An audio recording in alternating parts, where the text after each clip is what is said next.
मुख्यमंत्री पदाची शपथ जी आहे सुनीत्रा पवार घेणार अशी माहिती आहे। तत्पूर्वी तुमची एक महत्त्वाची बैठक जी आहे ती देवगिरी बंगल्यावरती पार पडते, काय सांगाल? शांतता। राष्ट्रवादी काँग्रेस पक्षाच्या प्रमुख नेत्यांची बैठक पार पडली।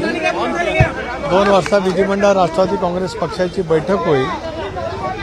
त्यामध्ये जी औपचारिकता आहे ती त्या ठिकाणी पार पाडली जाईल।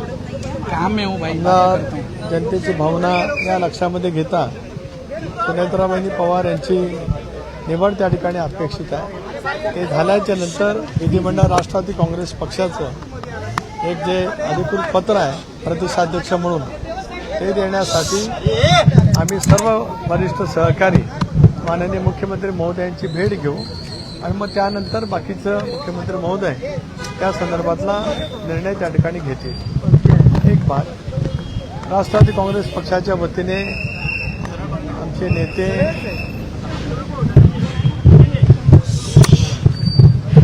आदरणीय अजितदादा लक्षात नाही, हे दुःख आम्ही पचवू शकत नाही।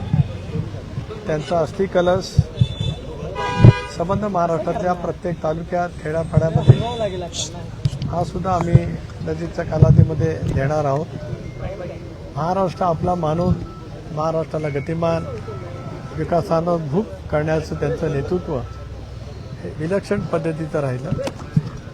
झपाटल्यासारखं काम करत संबंध महाराष्ट्राला दादांनी जी सेवा दिली त्यामुळे तो अस्थिकलश महाराष्ट्राच्या संबंध तालुक्यामध्ये पक्षाच्या माध्यमातून त्या ठिकाणी देण्यात जाणार आहे।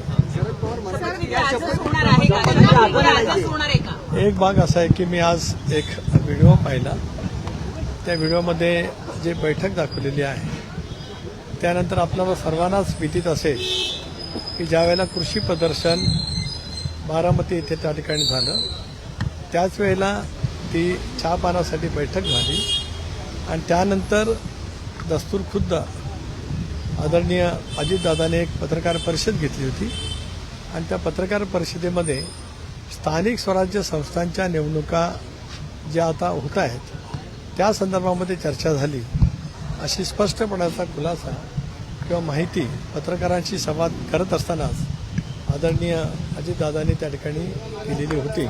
हे आपल्याला सर्वांनाच ते विदित त्या ठिकाणी आहे। सर, स्वतः शरद पवारांनी सांगितलं होतं की दोन्ही राष्ट्रवादी स्वतः शरद पवारांनी सांगितलं होतं की दोन्ही राष्ट्रवादीचं विलिनीकरण जे आहे ते होणार होतं।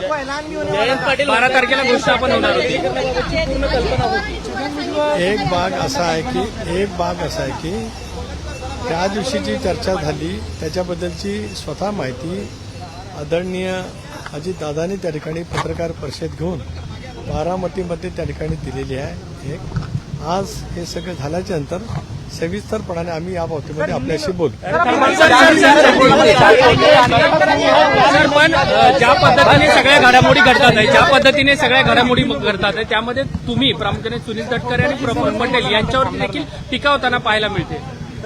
राष्ट्रवादी काँग्रेस पक्ष, राष्ट्रवादी काँग्रेस पक्षाचा परिवार, राष्ट्रवादी काँग्रेस पक्षाचे आमदार जनभावना लक्षामध्ये घेत आम्ही हा सामुदायिकरित्या निर्णय त्या ठिकाणी घेतलेला आहे। धन्यवाद।